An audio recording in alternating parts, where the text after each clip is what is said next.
Chapter 21, Changes in American Life. This is the beginning of the third wave of immigration. Please have your notes ready through the Google Classroom to take notes as you are watching this video or reading through in the chapter. It is 1900 and you have decided to leave your native country. After a long and difficult voyage, you arrive in the United States. Now you need to find a new home and a job. You have to create a new life in a strange land. How will you make a home in your new country? What do you think? What caused you to leave your native country? That would be a push factor. What problems did you face on the voyage to America? And what do you hope to find in the United States? In other words, what pulled you to the United States? Pause and think about that for a moment.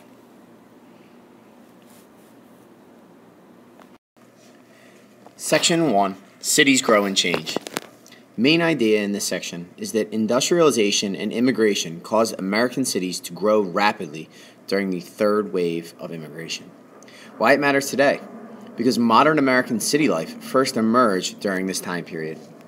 Key terms and names that are defined for you through your vocabulary that has been posted onto the Google Classroom: urbanization, tenement, slum, social gospel, Jane Addams, Hull House, political machine, and Tammany Hall.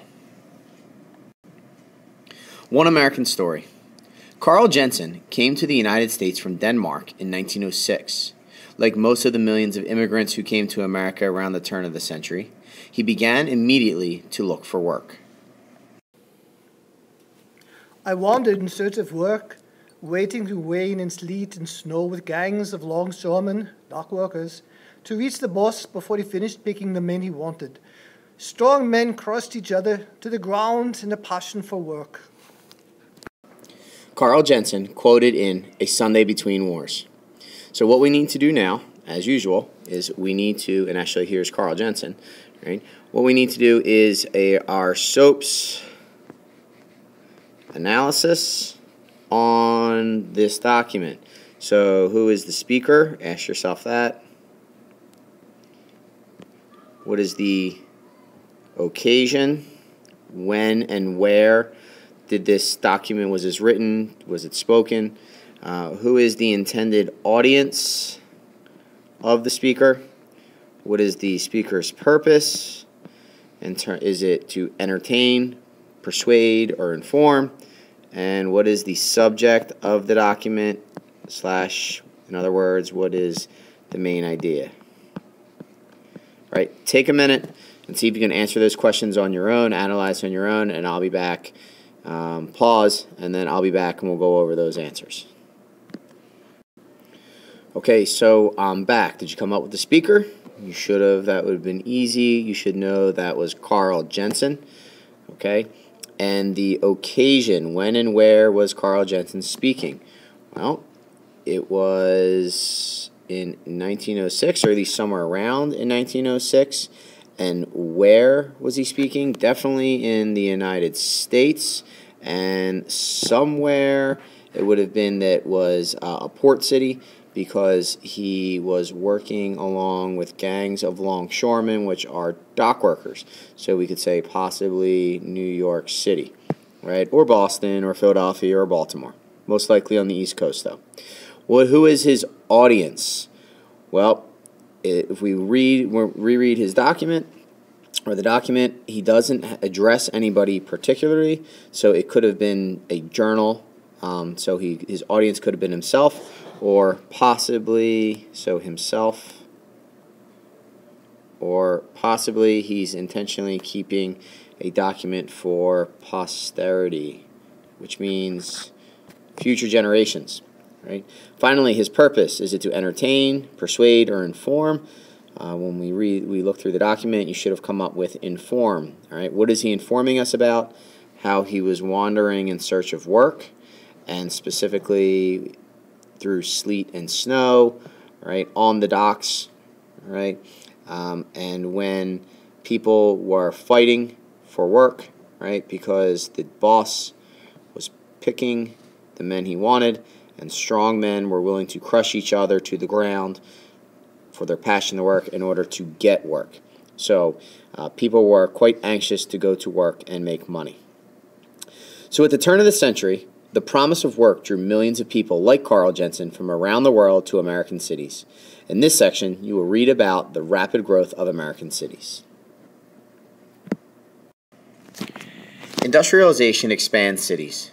The Industrial Revolution, which had been changing how people worked, also changed where people worked. Since colonial days, most Americans had lived and worked in rural areas, which meant farming communities. But in the late 1800s, that began to change as more and more people moved to cities to find jobs.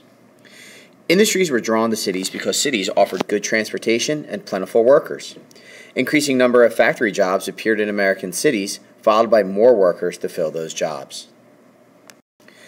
The growth of cities that resulted from these changes is called urbanization. Many of the people who moved to American cities were immigrants. Like Carl Jensen, people also migrated from America's farms to the cities. Once there, even workers with few skills could usually find steady work. And notice the growth of population in urban areas in the United States, all the way from 1810, the rising trend, percentages of people living in cities growing from 1810 around 10% all the way up into, well, the time period we'll be studying here around from around 1920, about 45 to 50% of America's population is now living in cities versus in 1810, if 10% was living in cities, that meant the opposite were true, that 90% would have been living in rural areas. So we have a direct opposite effect as to what happened in 1810 from up all the way up until 1920, only 110 years later. Technology changes city life. New technologies help cities absorb the millions of people who flock there. For example, new technologies made possible the construction of skyscrapers, buildings that look tall enough to scrape the sky. Skyscrapers helped cities grow and made modern city life possible. As you can see in this picture, there's not much room to expand horizontally in the city of New York, but you can build vertically. That's why we have so many tall buildings in New York City. The elevator was a key invention for constructing tall buildings that could hold greater numbers of people. Before the 1860s, buildings rarely rose higher than 4 stories because it was hard for people to climb to the top. In 1889, the Otis Elevator Company installed the first electric elevator. Now buildings could be more than just a few stories tall because people no longer had to walk up to the higher floors.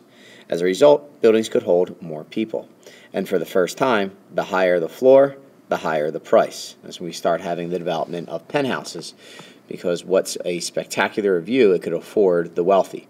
Beforehand, nobody would want to carry their things up and down. The wealthy wouldn't pay to carry their things up more than just several flights of stairs. The use of steel also helped to increase the height of buildings. In 1885, the Home Insurance Building in Chicago boasted an iron and steel skeleton that could hold the immense weight of skyscrapers' floors and walls. The building climbed to 10 stories. Skyscrapers changed city skylines forever. Before the use of steel as a skeleton, as you can see in this picture, the height of a building was determined by the width of the walls, the concrete. So the taller the building, the thicker the walls had to be. At a certain point, the physics don't allow you to build anything taller by using the thickness of walls. So steel totally changed the landscape of the city skylines. The streetcar city.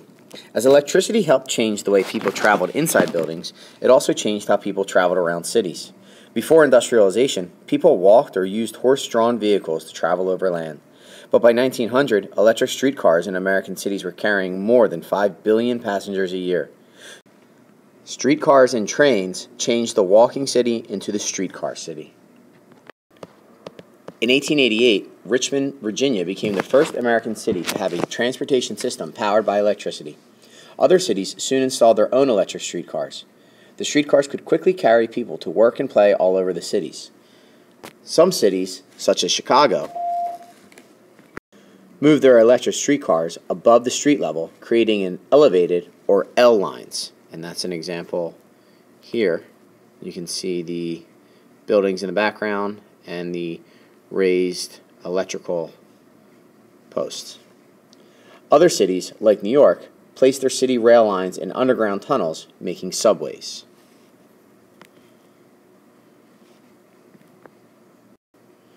The streetcar city spread outward from the city's center in ways the walking city never could. The ability to live farther away from work helped new suburbs to develop around cities. Some people in the suburbs wanted to become part of the city they bordered.